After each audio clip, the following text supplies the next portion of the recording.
دین کی دعوت کیسے دیں، اس میں ہمارا منہج کیا ہو، ہمارا طریقہ کیا ہو۔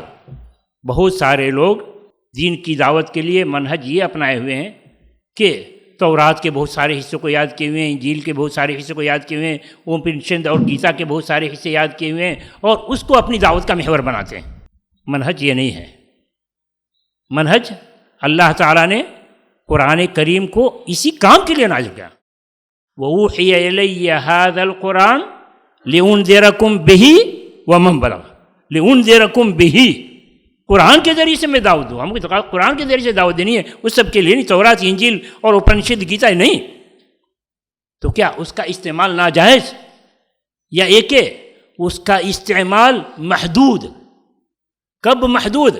محدود یہ کہ اگر اس کا کوئی بڑا عالم ہے، وہ کہتا ہے کہ آپ تو قرآن سے بتا رہے ہیں، کیا ہمارے یہاں بھی کچھ اس طرح کی بات ہے؟ ہم تو نہیں پاتے اپنے یہاں اس طرح کی بات۔ تو ایسی صورت میں یہ کہا جا سکتا ہے کہ تمہارے یہاں بھی موجود ہے، مگر ہر داعی کا یہ سب ہونا ضروری نہیں ہے۔ اس کے لیے کچھ مخصوص لوگ ہوں گے جو ایسے لوگوں سے جو ان میں پڑھے لکھے ہیں اور اپنی کتابوں سے معارضہ کرتے ہیں، ان کا جواب دینے کے لیے کچھ لوگ ہوں تو بس ہے۔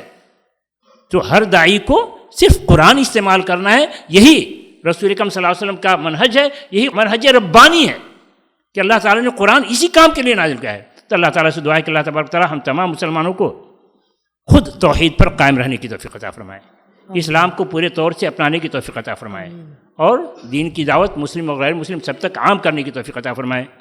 تو غیر مسلموں کو دعوت دیں گے بھائی انشاءاللہ، اس کی اہمیت دیں گے، اس کے لیے اگر تربیت لینی پڑے لیں گے انشاءاللہ۔